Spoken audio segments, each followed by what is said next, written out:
Al estudiar el fruto del Espíritu Santo encontramos una palabra muy pequeña en tamaño, pero muy grande en poder, y es la fe. Creer en algo que vemos no es fe. Fe, como nos lo dice en Hebreos 11:1, es tener la certeza de lo que se espera y la convicción de lo que no se ve. Es creer en nuestro Dios grande y poderoso. Aunque no lo vemos aquí físicamente, sabemos que es real y existe. Y es entonces cuando vivimos, según 2 Corintios 5:7, por fe y no por vista. No es en lo que vemos, es en ese Dios grande y poderoso que mueve nuestra vida y nos vivifica. Pero cuando hablamos de fe, es imposible creer en algo solamente porque lo sentimos. Le empiezo haciendo una pregunta. ¿En qué cree usted? ¿Por qué cree usted que Dios existe y que Dios es real? Vaya contestando usted allí esa pregunta mientras seguimos viendo nuestro contenido y llegamos a aquello que hoy aprenderemos acerca de la fe. Recordemos nosotros que en nuestro estudio del fruto del Espíritu Santo vemos que teníamos nosotros varias bendiciones. Es un fruto con 9 componentes, 9 ingredientes. Y si falta uno solo de ellos, ya no hay fruto. Y entonces podíamos ver que están en orden y que aquí el orden sí altera el producto, no podemos cambiarlo. Las primeras 3 bendiciones son bendiciones internas, unos cambios que el Espíritu Santo obra en nosotros una vez que está dentro de nosotros y entonces viene a llenarnos de amor. Y el amor nos dice aquí que es ser de carácter amoroso internamente, es decir, que yo simplemente soy amor, porque el amor que es el Espíritu Santo, Dios es amor, llena mi vida. Y entonces todo lo que hago lo obro en amor. ¿Esto incluye amor a los enemigos? Por supuesto que sí. Amo aún al enemigo, recordando que eso no me implica ni estar de acuerdo con él, ni siquiera tener relación con él, sino orar y entregarlo en manos del Señor para que el Señor venga e impacte su vida. El segundo componente, el segundo ingrediente del fruto del Espíritu Santo es el gozo, que lo hemos visto también ampliamente y vemos que es ser de carácter alegre internamente, es decir, que nada ni nadie me quita el gozo de mi salvación. No tiene que ver con felicidad. La felicidad viene por las circunstancias. El gozo permanece a pesar de que éstas de pronto sean adversas. Y claro, nos encontramos con la paz, que es ser, no solamente tener, sino ser de carácter pacífico internamente.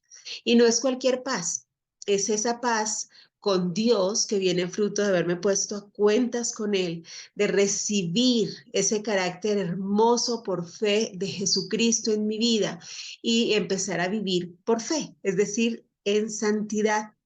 Y como tengo paz con Dios, pues empiezo a experimentar la paz de Dios que sobrepasa todo entendimiento y como lo dice la palabra, es la que protege los pensamientos y el corazón. Y el fruto de esto, por supuesto, es estar en paz con todos los demás. Y es entonces cuando vienen estas bendiciones externas, aquellas que fruto de estar en mí, de lo que ya hay dentro de mí, se refleja hacia los demás. Y empezamos con la paciencia. Vimos también que la paciencia es esperar en Dios, esperar en sus promesas, pero también nos da tolerancia hacia los demás. Y viene entonces la gentileza.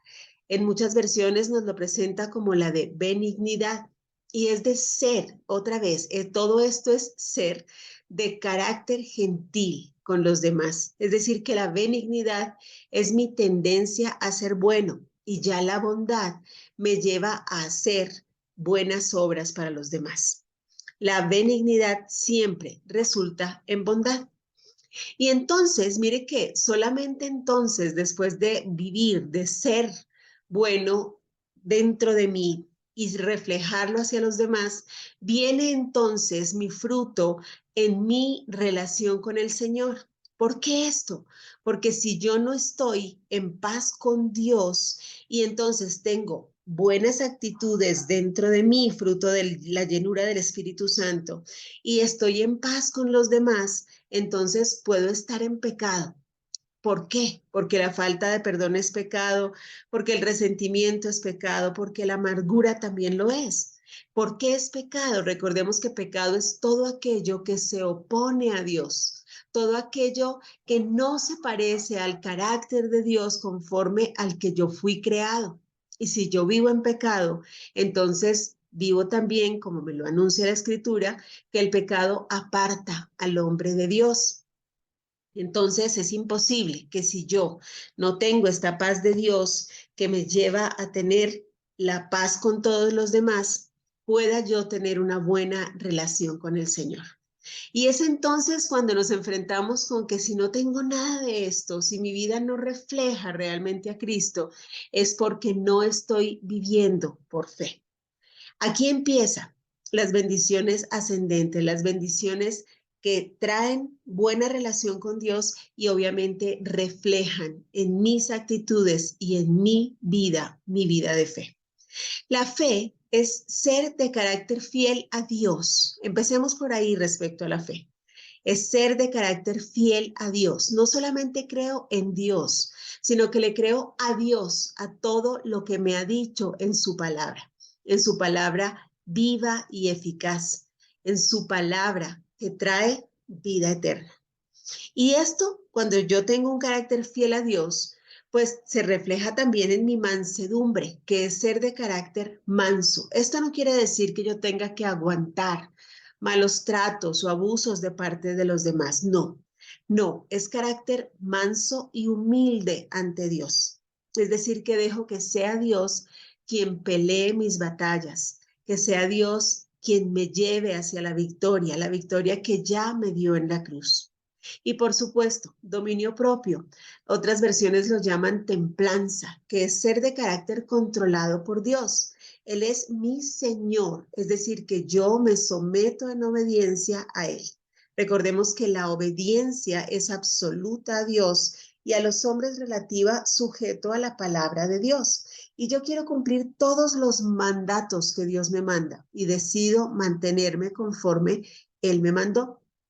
Todo esto enfoca mi vida de fe, esa vida llena del Espíritu Santo.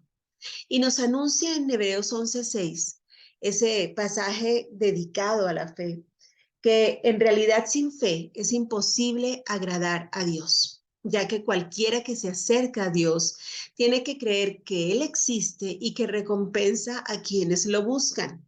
Mire todo lo que enmarca este pasaje, todo lo que tiene dentro de él. Lo primero es, ¿cómo busca usted agradar a Dios? A Dios no se le agrada yendo a un culto cada domingo. A Dios no se le agrada de pronto haciendo una pequeña buena obra. No, es vivir por fe. Es vivir completamente conforme a lo que Él me ha mandado, a lo que Él es. No solamente dentro de la iglesia, no solamente un día a la semana, es una relación personal, permanente, rica con Él. Él es mi vida, Él camina junto a mí y todo lo que yo soy, todo lo que yo hago, todo lo que yo digo, todo lo que yo vivo, todo lo que yo pienso, lo refleja a Él, refleja mi fe en Él, mi fe en un Dios grande y maravilloso que me hizo a su imagen y semejanza y sobre todo en aquello que Él me ha mandado. ¿Conoce usted los mandatos de Dios? Si usted es una persona que no tiene un estudio bíblico permanente, si usted se conforma con recibir un sermón y lo que Dios le dijo a otra persona, está bien escucharlo, por supuesto que sí, pero eso nunca va a reemplazar aquello que Dios quiere decirle a usted personalmente a través del estudio rico y profundo de la palabra del Señor. Es entonces cuando entendemos que tener fe en Dios es tener fe en lo que Dios me ha mandado y decidir vivir así. Y mire lo que nos sigue diciendo aquí. Dice que cualquiera que se acerca a Dios tiene que creer que Él existe, es decir, creer en Dios, ¿verdad? Y que recompensa a quienes lo buscan. esa búsqueda de Dios es de la que yo le hablo. En una vida rica de estudio de la Biblia, de oración personal, de ayuno, una vida que esté realmente dedicada al Señor. ¿Vive usted por fe? Aquí le pregunto, ¿agrada usted a Dios? ¿Es usted una persona que refleja a aquel que lo creó conforme a su imagen y semejanza? Eso es vivir por fe. Pero es importante que nosotros sepamos en qué creemos, qué es aquello que la Biblia nos dice conforme a lo que Él nos mandó. Cuando yo le pregunto a la mayoría de las personas por qué creen en Dios, me dice porque lo siento, porque lo experimento. Y si un día dejaran de sentirlo, entonces ya no tendrían fe. Ahí está la pregunta, ¿en qué tiene usted fe? ¿En qué está basada su fe? Y es por eso que a partir de este momento quiero invitarle a que hagamos una declaración de fe, pero no basada ni en emociones ni en lo que otros nos contaron, sino basado 100% en lo que escrito está. Mi fe debe estar basada siempre en la palabra de Dios. Y le voy a invitar a que hagamos nuestra declaración de fe basado en la Biblia. Romanos 10:17 dice que así que la fe viene como resultado de oír el mensaje y el mensaje que se oye es la palabra de Cristo. El evangelio, que significa buenas nuevas, habla de Cristo desde el principio hasta el final.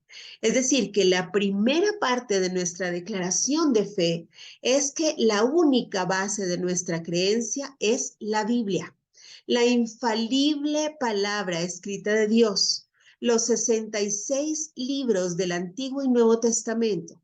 Nosotros creemos que fue inspirada por el Espíritu Santo de manera singular, verbal y total, y que fue escrita sin error en los manuscritos originales. Es la autoridad final y suprema en todos los asuntos a los que se refiere. Segunda de Timoteo 3:16 nos dice que toda la escritura, toda, es inspirada por Dios y útil, mire la función de la palabra de Dios, para enseñar, para redarguir, es decir, ir al fondo del corazón y sacar aquello que no está bien y confrontarnos con ello, para corregir y para instruir en justicia, todo conforme a la palabra de Dios. La Biblia, la palabra de Dios, es la única base de nuestra fe. Creemos que es infalible, no tiene errores, es escrita sin error y es completamente escrita por Dios, inspirada por el Espíritu Santo en todos sus libros. El Señor utilizó aproximadamente a 40 autores en los libros. Él utilizó a hombres que se dejaron guiar por él para escribir esta palabra, pero el autor al final es uno solo, es Dios a través de su Espíritu Santo. Nosotros recibimos el mandato entonces en ella misma, en el Evangelio de Juan, de escudriñarla, es decir, de estudiarla a fondo, siempre inspirados y guiados por el Espíritu Santo. Sin él, esto es un libro más que no va a edificar nuestra vida. Si usted no lee la Biblia y la estudia guiado por el Espíritu Santo, se le va a convertir en información, pero nunca le va a traer formación. Debe ser siempre inspirados y guiados por el Espíritu Santo de Dios, quien nos revela a Cristo y por fe en su testimonio nos lleva a la vida eterna. Así nos lo dice también en Juan 5:39. Dice, escudriñad las escrituras. Este es el mandato del que le hablaba, escudriñar las escrituras. Dice, porque a vosotros os parece que en ella tenéis la vida eterna y ellas son las que dan testimonio de mí. Y con esto en mente, entonces, le invito a que hagamos un recorrido por todo lo que la Biblia nos dice y basados en lo que escrito está, hacer nuestra declaración de fe. Que la próxima vez que a usted le pregunten en qué cree usted, conforme a lo que escrito está y a lo que usted aprendió en la palabra del Señor, pueda responder ciertamente lo que es su declaración de fe. Y entonces, conforme a la Biblia, nosotros tenemos fe, creemos en la Trinidad. Creemos que hay un Dios verdadero, existente eternamente en tres personas: Padre, Hijo y Espíritu Santo. Cada uno de ellos tiene igualmente los atributos de la deidad y las características de la personalidad. En Mateo 3, del 16 al 17, nos los muestra juntos en la escena del bautizo de Jesús. Nos dice a partir del verso 16 que Jesús, después que fue bautizado, subió luego del agua. Y he aquí los cielos le fueron abiertos y vio al Espíritu de Dios que descendía como paloma y venía sobre él. Y hubo una voz de los cielos que decía: Este es mi Hijo amado, en quien tengo complacencia. Si ve que allí estaban el Padre, el Hijo y el Espíritu Santo. El Hijo estaba siendo bautizado por el Espíritu Santo y el Padre entonces declaraba que Él era su Hijo. Asimismo, Pablo nos da testimonio de la Trinidad en 2 Corintios 13:14, donde nos dice que la gracia del Señor Jesucristo, el amor de Dios Padre y la comunión del Espíritu Santo sean con todos vosotros. Amén. En 1 Juan 5, del 7 al 8 también, el pasaje que usted tiene aquí en pantalla, nos dice: porque tres son los que dan testimonio en el cielo: el Padre, el Verbo y el Espíritu Santo. Y estos tres son uno. Y tres son los que dan testimonio en la tierra: el Espíritu, el agua y la sangre. Y estos tres concuerdan. Entonces, la primera base de nuestra fe es la Trinidad. Y veamos entonces a detalle cada una de las personas de la Trinidad. Creemos en Dios Padre, eterno, creador de todo cuanto existe, origen de todos y soberano de toda la creación. Él es justo, santo, misericordioso y abundante en amor y en fidelidad. En Apocalipsis 4:11 nos dice: digno eres, Señor, de recibir la gloria, la honra y el poder, porque tú creaste todas las cosas y por tu voluntad existen y fueron creadas. Dios creó al hombre para amarlo y ser amado y glorificado por él. Desde el momento en que el hombre cayó en pecado y se apartó de él, él empezó a preparar su redención, que se llevó a fin con la entrega de su propio Hijo, por amor a todos nosotros, a usted y a mí, como nos lo dice en Juan 3:16. Dice: porque tanto amó Dios al mundo que dio a su Hijo unigénito, para que todo el que cree en Él no se pierda, sino que tenga vida eterna. Dios Padre es soberano absoluto sobre toda su creación y su reino será establecido en toda la tierra, así como en el cielo. En 1 Corintios 15:28 dice: pero una vez que todas las cosas queden sujetas a Él, entonces el Hijo mismo quedará sujeto al que puso todas las cosas debajo de sus pies, para que Dios sea el todo en todos. ¿Sí? Esto es acerca de Dios Padre. Si hablamos de Dios Hijo, de nuestro Señor Jesucristo, nosotros creemos que Jesucristo es Dios. Como nos lo dice en Juan 1:1, en el principio ya existía la palabra. La palabra estaba con Dios y Dios mismo era la palabra. Jesucristo es la palabra viviente, quien intenta en todo momento llegar a los corazones de aquellos que se han perdido y que están sin Él. Para redimir al hombre, Él se hizo como Él, mediante la concepción milagrosa por el Espíritu Santo y un nacimiento virginal, como nos lo dice en Mateo 1:23. Dice: una virgen concebirá y dará a luz un hijo, y le pondrás por nombre Emanuel, que significa Dios está con nosotros. Coexistiendo para siempre en él dos naturalezas, la humana y la divina. Jesucristo es así, es verdadero Dios y verdadero hombre, y es el único mediador entre Dios y el hombre. Por eso nos dice Él que Él es el camino, la verdad y la vida, y que nadie viene al Padre sino por Él. Como hijo de Dios, vivió una vida perfecta y sin pecado. Fue tentado en todo y salió victorioso en santidad en todo. En Hebreos 12:2 nos llama a ver cómo nuestro ejemplo es Él, aquel que voluntariamente fue a la cruz del Calvario, donde murió como medio de justificación por los pecados de todos los hombres, de los que le hemos aceptado y de los que no, y ejecutó el plan de redención del Padre, estableciendo la salvación por su victoria en la cruz a todos aquellos que en él creen. Al tercer día resucitó de entre los muertos victorioso, con el mismo cuerpo con que había bajado al sepulcro, pero glorificado. Ascendió igualmente en cuerpo al cielo, sentándose a la diestra del Padre, desde donde continúa intercediendo por aquellos que le pertenecen.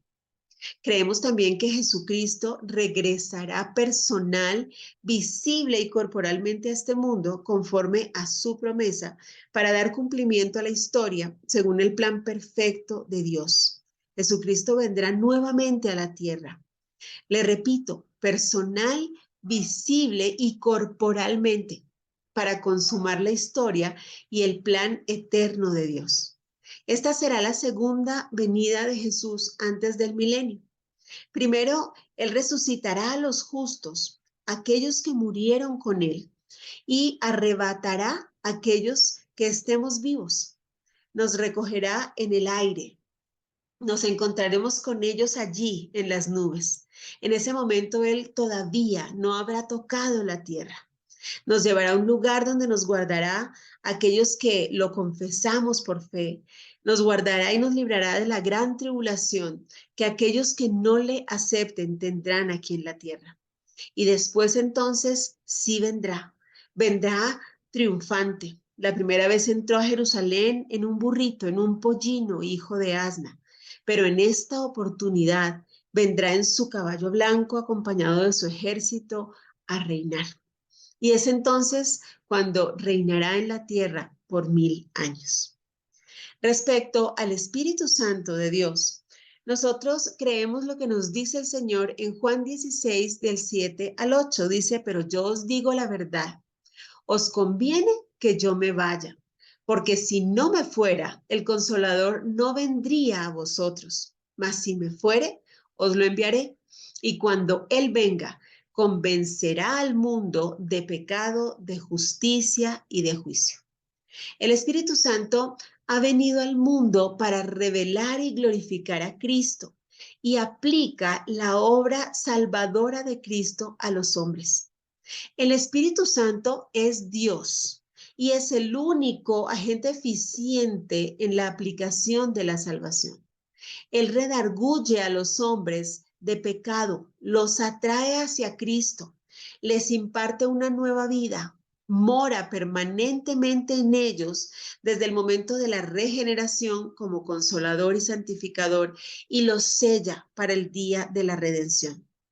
El creyente por fe acepta a Cristo y su espíritu se alinea al Espíritu Santo, mientras su carne se sujeta a él en obediencia. Se apropia de su poder, le da el control absoluto sobre su vida y toma la plenitud mediante la fe. Dios nos llama a nosotros, los cristianos, en su palabra, a vivir en el poder del Espíritu Santo para que no satisfagamos los deseos de la carne, sino que llevemos fruto para la gloria de Dios. Y así nos lo dice en Gálatas 5, 22 y 23. Nos describe el fruto del Espíritu Santo. Mire que dice el fruto, es uno solo.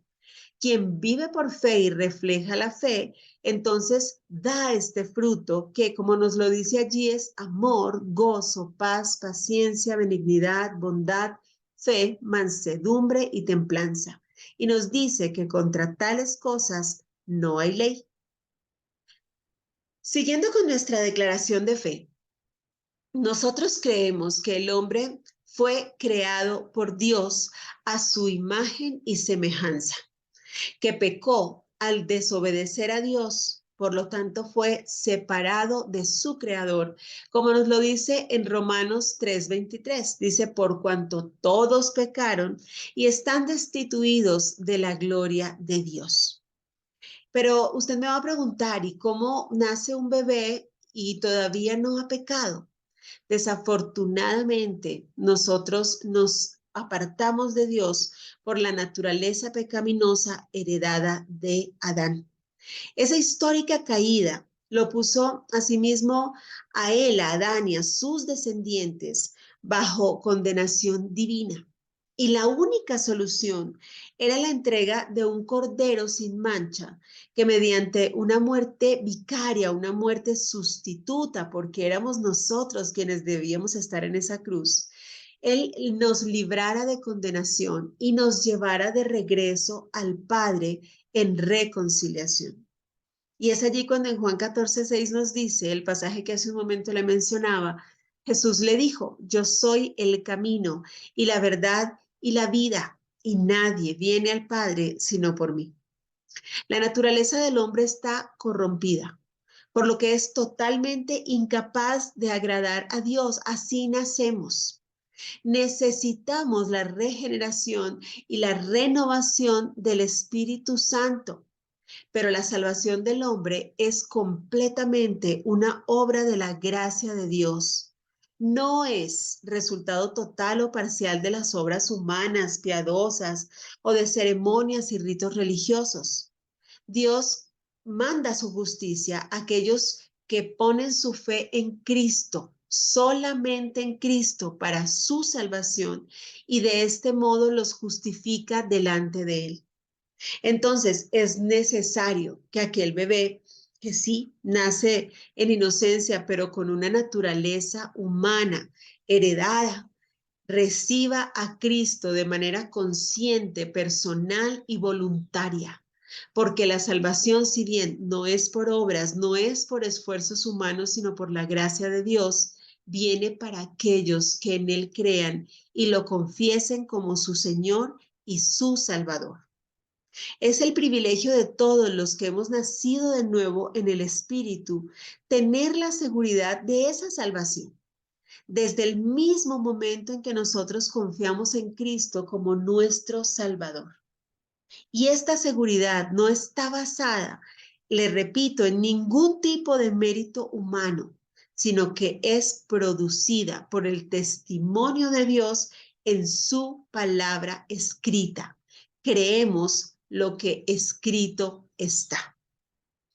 Seguimos viendo entonces en nuestra declaración de fe acerca de la salvación de la que estamos hablando.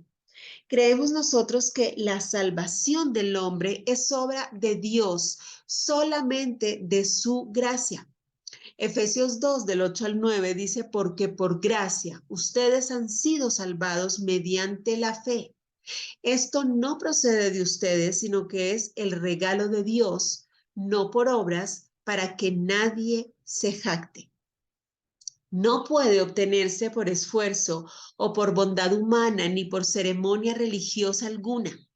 Asimismo, debido a su incapacidad total de llevar a cabo cualquier acto de justicia divina, el hombre requiere de la acción del Espíritu Santo, de su llenura, porque es Él quien confirma en el creyente el testimonio de Dios contenido en su palabra escrita. Le insisto, la palabra de Dios viene a nosotros por revelación de su autor, del Espíritu Santo de Dios. En Juan 3:3 respondió Jesús y le dijo, de cierto te digo, que el que no naciere de nuevo no puede ver el reino de Dios. La salvación entonces viene fruto de nuestra conversión por fe, del nuevo nacimiento en Cristo Jesús por su obra redentora en la cruz, dada por su gracia a todos nosotros. Respecto a lo que somos nosotros, llamados en la Biblia como el cuerpo de Cristo, la iglesia, nosotros creemos y confesamos que Jesucristo es la cabeza de la iglesia, su cuerpo, el cual está integrado por todas las personas vivas y muertas en Él, quienes han sido unidas a Él mediante la fe salvadora. Dios amonesta a su pueblo para reunirse regularmente para adoración, para participación de las ordenanzas, para edificación a través de las escrituras y para alentarse mutuamente. Usted y yo estamos congregados en este momento. En 1 Corintios 12, del 12 al 17, dice, porque así como el cuerpo es uno y tiene muchos miembros, pero todos los miembros del cuerpo, siendo muchos, son un solo cuerpo, así también Cristo. Porque por un solo espíritu fuimos todos bautizados en un cuerpo, sean judíos o griegos, sean esclavos o libres, y a todos se nos dio a beber de un mismo espíritu. Además, el cuerpo no es un solo miembro, sino muchos. Si dijera el pie, porque no soy mano, no soy del cuerpo, por eso no será del cuerpo. Y si dijere la oreja, porque no soy ojo, no soy del cuerpo, por eso no será del cuerpo. Si todo el cuerpo fuese ojo, ¿dónde estaría el oído? Y si todo fuese oído, ¿dónde estaría el olfato? El cuerpo de Cristo o la Iglesia Universal está conformada por todos los hombres, les repito, vivos o muertos, aquellos que al momento de morir habían creído en Él o creyeron en Cristo. Ellos han sido plantados en el cuerpo de Cristo por el Espíritu Santo, asimismo, quienes en este momento en vida lo hacemos. Jesucristo es la cabeza de este cuerpo, de la iglesia, y es Él, como lo veremos más adelante, quien pone autoridades en la misma. En Efesios 4, del 15 al 16, dice, sino para que profesemos la verdad en amor y crezcamos en todo en Cristo, que es la cabeza, de quien todo el cuerpo, bien concertado y unido entre sí, por todas las coyunturas que se ayudan mutuamente, según la actividad propia de cada miembro, recibe su crecimiento para ir edificándose en amor. Cada uno de nosotros, como miembros de esta iglesia, ha sido dotado de dones, de talentos, aún de pasiones, para que podamos tener de parte del Espíritu Santo esa capacidad de cumplir la misión única, tan única como usted y como yo, que tenemos de parte del Señor en esta iglesia. Y por eso dice que todos vamos unidos, complementándonos y ayudándonos mutuamente. Si yo dejo de cumplir mi misión, voy a entorpecer la de mi compañero.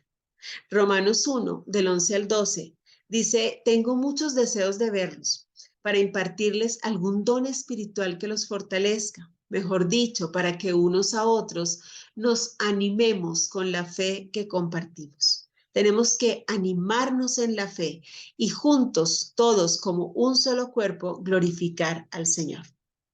Respecto a la autoridad espiritual, entendemos nosotros, según la revelación, específicamente en el Nuevo Testamento, la unción del Espíritu Santo está dada para todos los miembros del cuerpo de Cristo.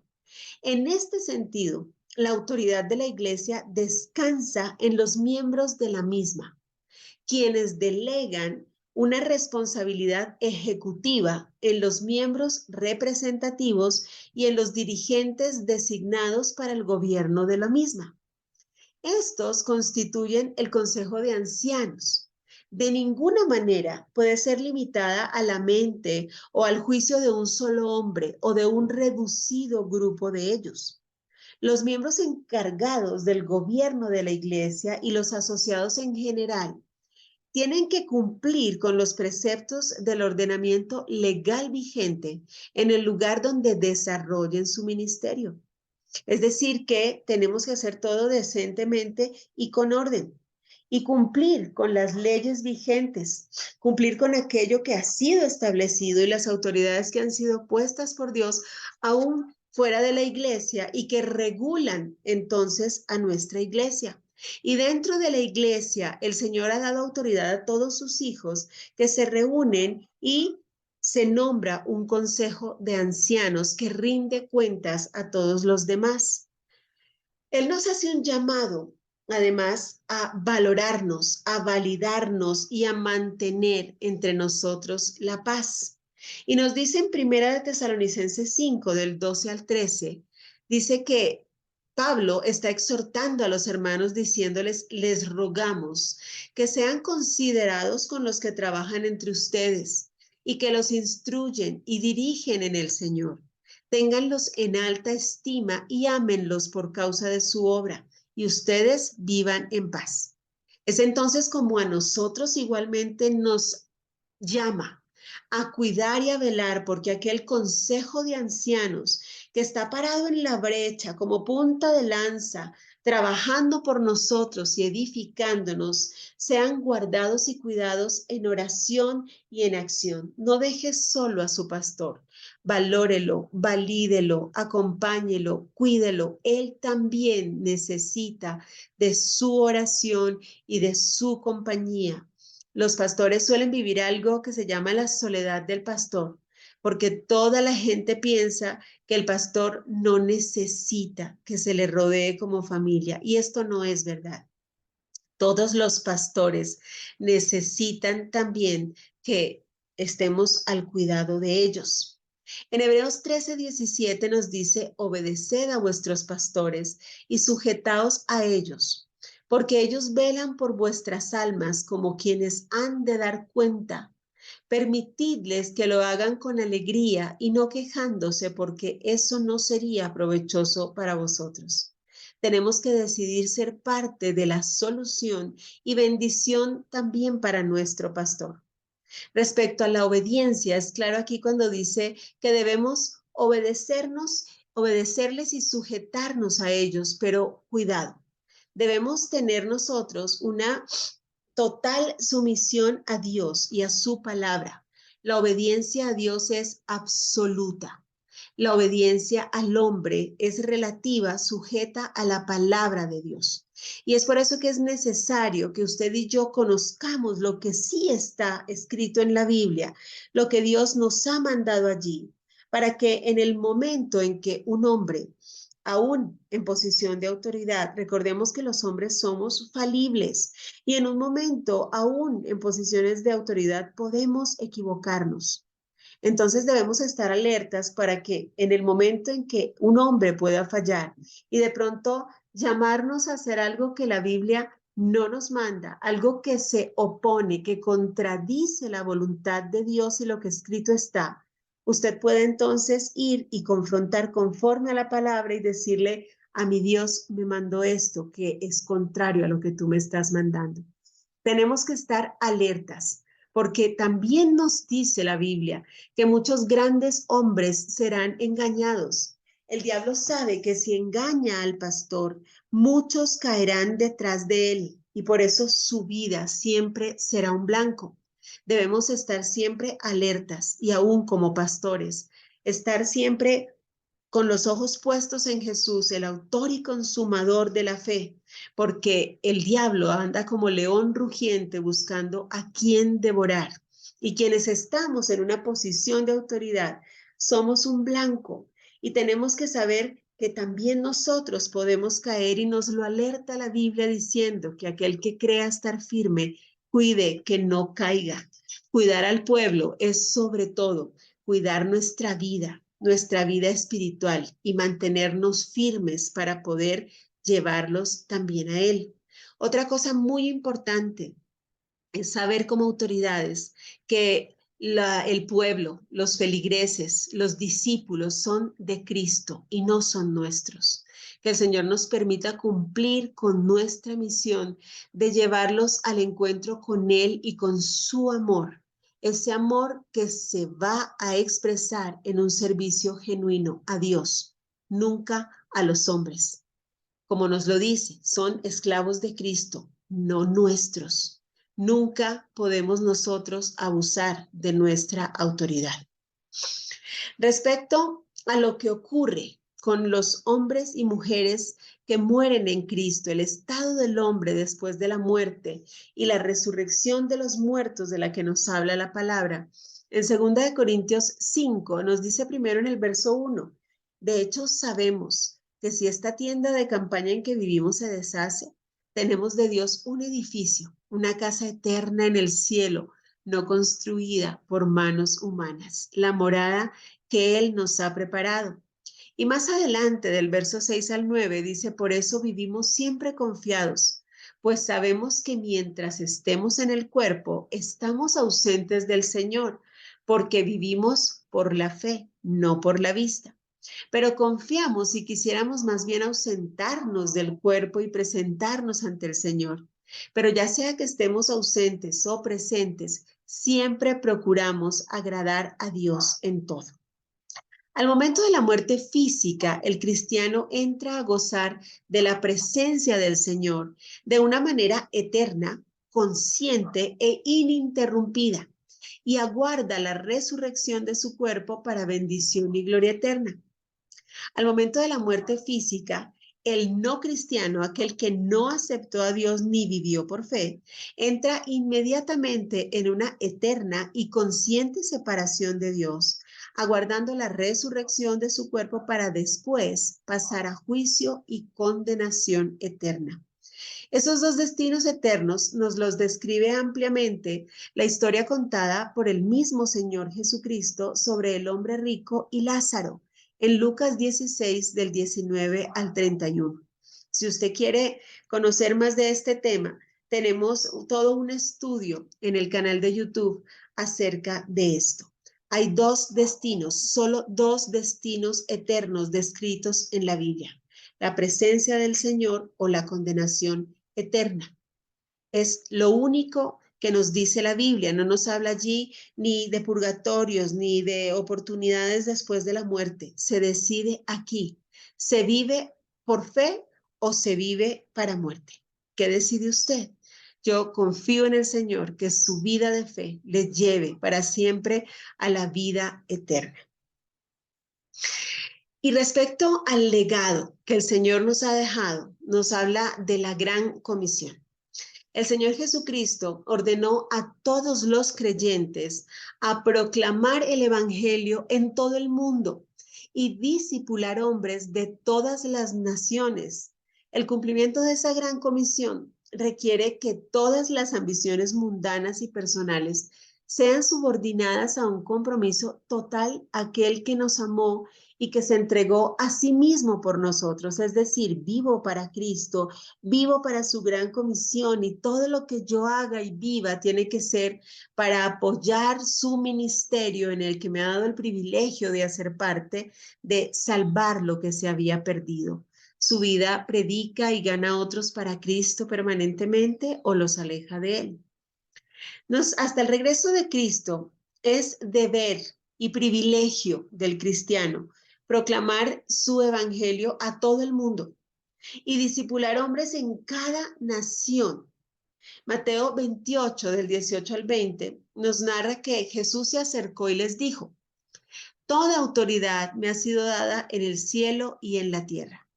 Por tanto, vayan y hagan discípulos en todas las naciones y bautícenlos en el nombre del Padre y del Hijo y del Espíritu Santo. Enséñenles a cumplir todas las cosas que les he mandado, y yo estaré con ustedes todos los días hasta el fin del mundo. Quiere decir que, por ser su gran comisión, no es una obra nuestra, siempre será su obra. Y la hacemos en su nombre por la llenura del Espíritu Santo, que nos lleva a ganar a otros para Cristo y reflejarles el amor que Él nos ha dado. Mire que el mandato es claro. Primero dice, vayan, salgan. No se logra desde la comodidad de la iglesia donde todos están convertidos. La gran comisión es ir a buscar a los que se habían perdido, ir a hacer grupos de oración en una casa, ir a orar por los enfermos, ir a evangelizar y sobre todo a discipular. El discipular es ya tomar a aquellos que se han ganado y llevarlos a la iglesia, y allí sí pastorearlos y edificarlos, pero se ganan yendo a buscarlos, trayéndolos. El discípulo, recuerde que esta palabra viene de disciplina, vendrá entonces a aprender todo lo que el Señor nos ha enseñado, será lleno del Espíritu Santo y entonces empezará también a ir para ganar a otros para Cristo. Esto requiere que nosotros tengamos amor a los perdidos y compromiso total a Jesucristo y a su causa, porque Él nos amó hasta el fin y nos ha tenido en cuenta en su ministerio de salvar lo que se había perdido.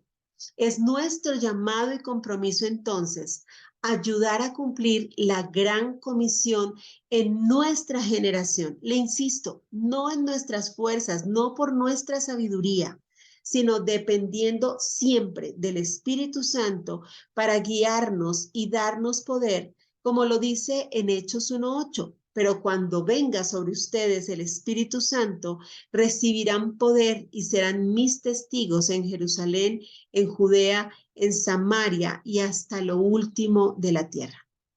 Marcos 16:15 también tiene este mandato y les dijo, vayan por todo el mundo. Mire, es por todo el mundo, a todas las naciones. Recuerde que uno de los anuncios del final de los tiempos es que todos los hombres de la tierra oirán el evangelio. ¿Sabía usted que todavía hay 360 etnias no contactadas?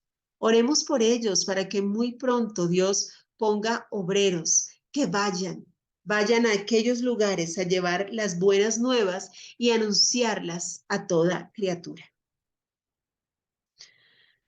Es tiempo entonces de tomar la firme decisión de vivir para Cristo por fe, entendiendo que después de haber recibido a Cristo es necesaria una genuina conversión y un compromiso que manifieste el deseo de vivir para Cristo en obediencia a Él y a lo que escrito está, en consagración, en servicio y sobre todo, reconocer y aceptar su señorío en todas las áreas e intereses de nuestra vida. Primera de Juan 5:5 nos dice, y le dejo con esta verdad: ¿quién es el que vence al mundo sino el que cree que Jesús es el Hijo de Dios? ¿Lo cree usted? Dios le bendiga y le haga siempre portador de esta declaración de fe para que muchos sean ganados también para Cristo. Dios le bendiga.